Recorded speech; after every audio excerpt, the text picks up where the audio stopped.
Hello everybody and welcome to episode 2 of the Safeguarding News. I'm Vikkey Chaffe, Head of Community and Partner Relations here at the Safeguarding Company, and I'm joined by Luke. Hello, I'm Luke Ramsden. I'm Deputy Head at St Benedict's and work with the Safeguarding Company as well. And today's highlights are we're going to be talking about the cost of living crisis and the impact in schools. We're going to talk about attendance and we're going to talk about the new statutory guidance, which is the serious violence duty. So on to me, where we're going to be talking about the cost of living crisis.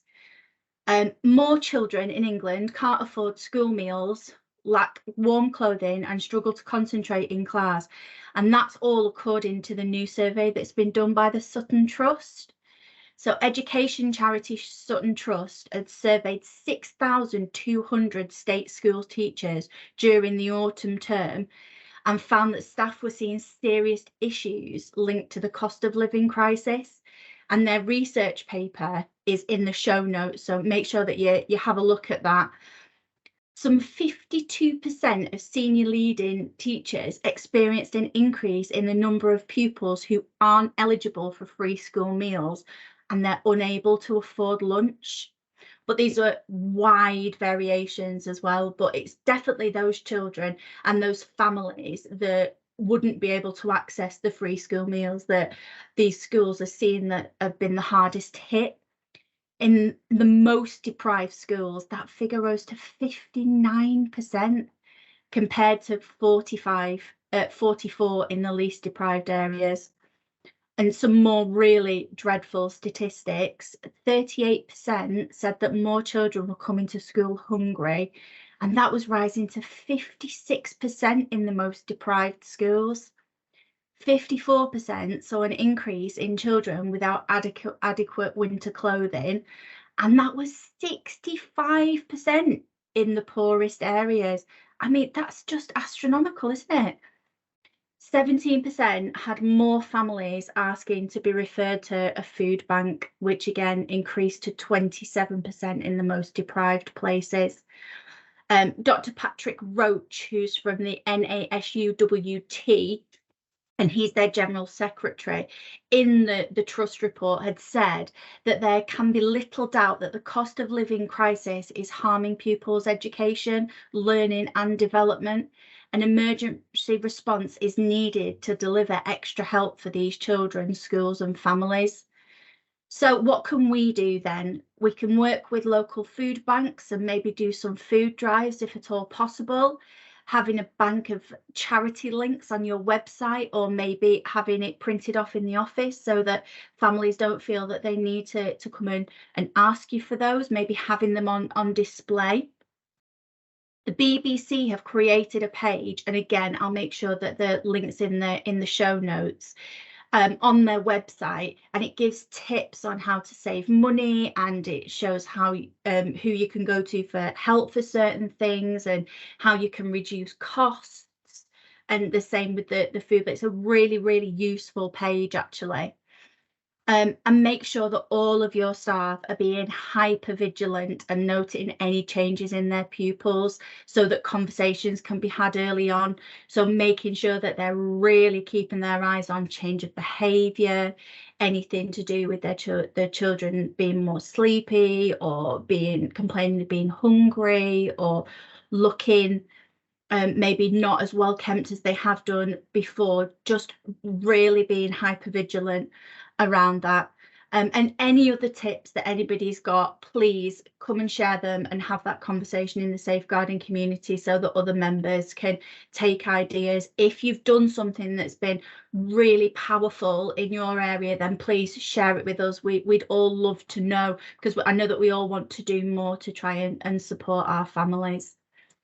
I think so I'm sorry, go on, Luke. One thing to add to that, I'd definitely say as sort of leaders in your schools, I think really important to talk to your governors about it. And I think particularly what Vikkey was just saying, those national statistics, I think what would be a really useful thing to do would be to benchmark it and say, well, this is what's happening in our school. And if you're saying to governors, well, actually it's worse in our school, or you could say it might be a little better in your school, but it will give your governors a sense of what the problem is And crucially, because they'll be making those decisions, know where school resources need to be channeled. And I think it's really important that, obviously resources are stretched in every area in schools at the moment. But I think explaining to governors the crucial reality of the problems that many families are facing and where these resources need to be challenged. So I think that use of statistics and, if you like, the benchmarkable facts is quite a useful thing when you've got governors meetings and actually where are we putting our resources. So that's why this sort of Sutton Trust report can be really helpful as school leaders. And also using that information to just make those more informed decisions. So if you are going to do a trip, is there any way that we can lower the cost, or maybe go somewhere else so that we can find it cheaper for people?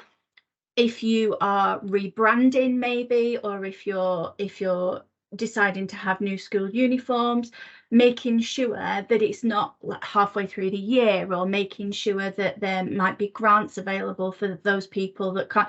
It's like you said, it just helps you make those more informed decisions, doesn't it? Absolutely.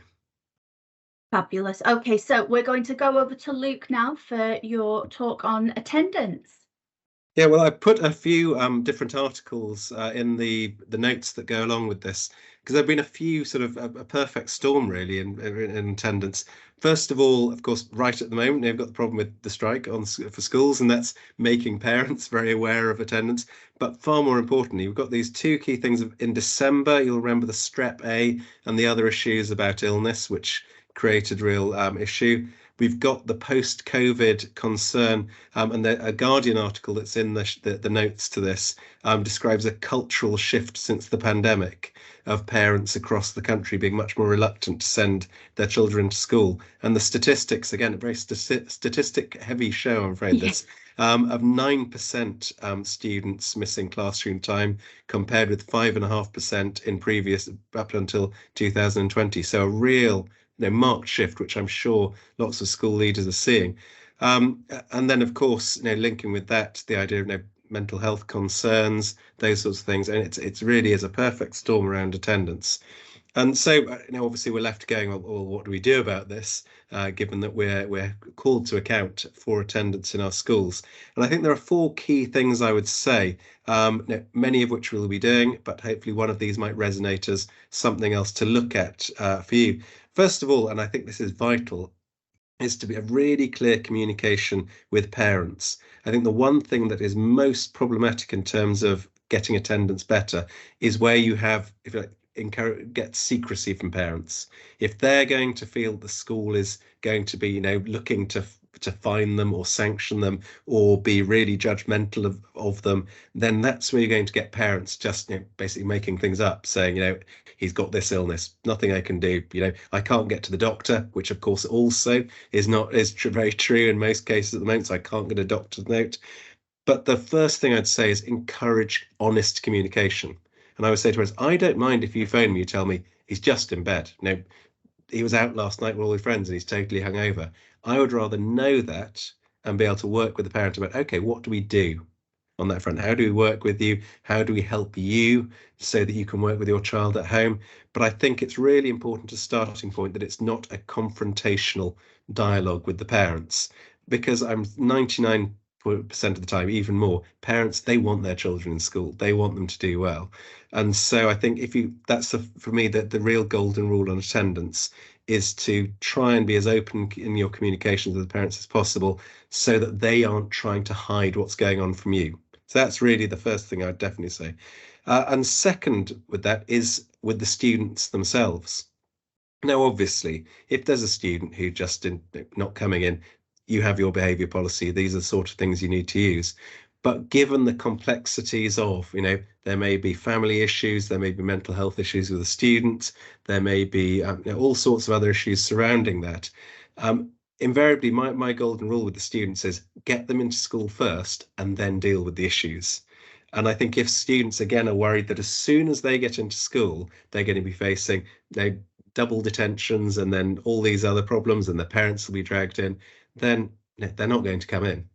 And I think it's always really important, get them into school and then work from there. So I think that communication, openness with parents, and trying within the bounds of reason. Now, I, as a deputy head myself, I do know that there are students where you really do just need to say, well, these are the rules, and actually you need a sanction for this. But trying to be creative, being flexible, being open-minded to other solutions, other ideas, or need even just holding off on that the sanctioning element of things until you've got them in and you've got them stable in their attendance, could be a good thing. But that's a second really important thing. Thirdly, and I think this is vital in an area in which CAMHS is, in many areas almost inaccessible for, years to come. It's become a sort of like a membership club that's impossible to get into. Be creative in who you use externally to you.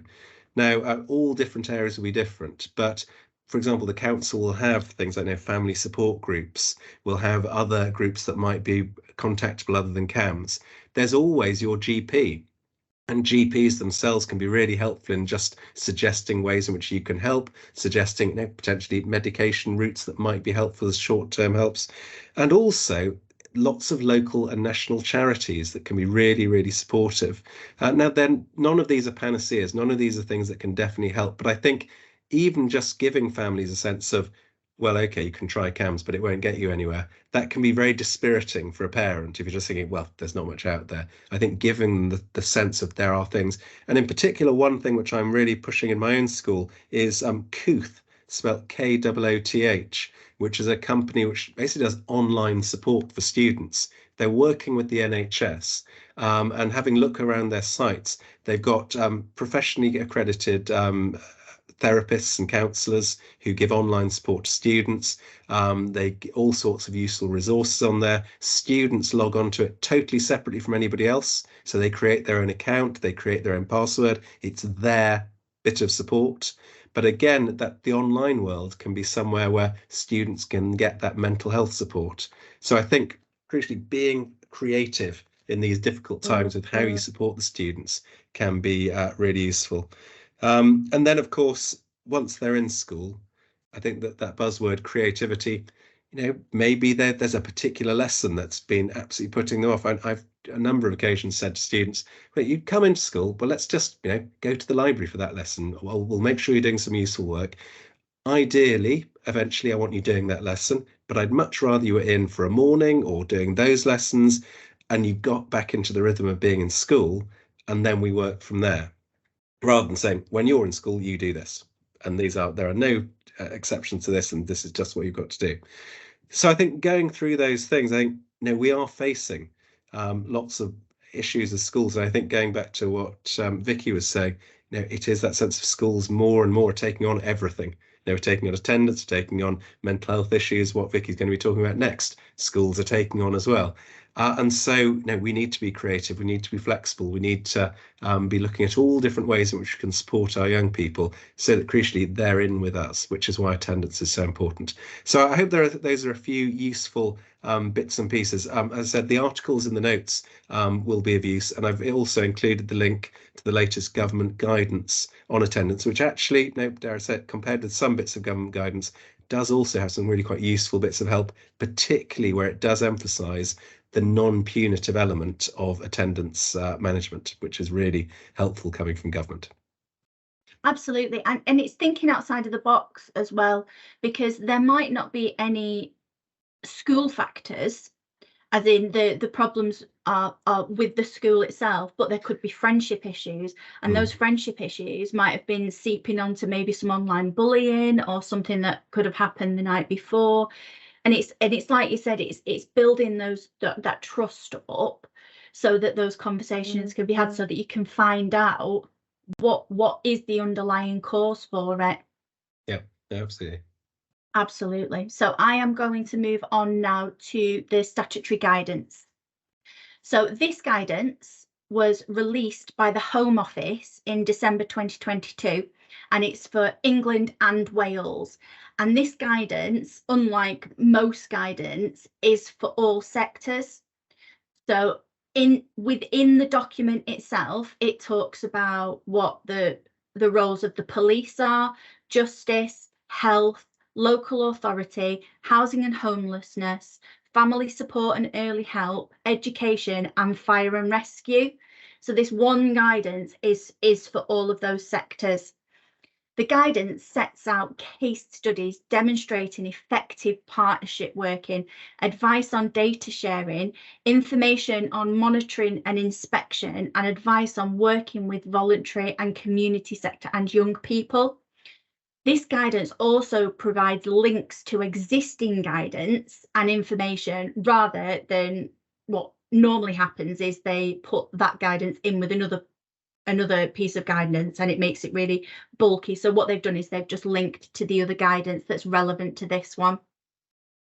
The guidance also outlines the changes that have been made in Section 6 of the Crime and Disorder Act of 1998, which is ensuring prevention and reducing serious violence is a priority for community safe partnerships, which are also called CSPs.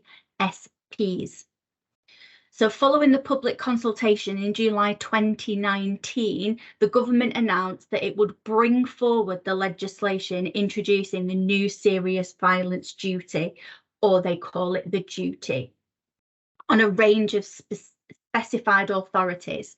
This will ensure relevant services work together to share that information and allow them to target their interventions where possible through existing partnership structures, collaboration, and plan to prevent and reduce serious violence in the local communities.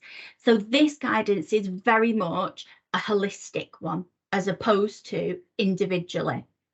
The duty covers the requirements that are set out in Chapter 1 and Part 2 of the PCSC Act. And again, all of these will link in the show notes.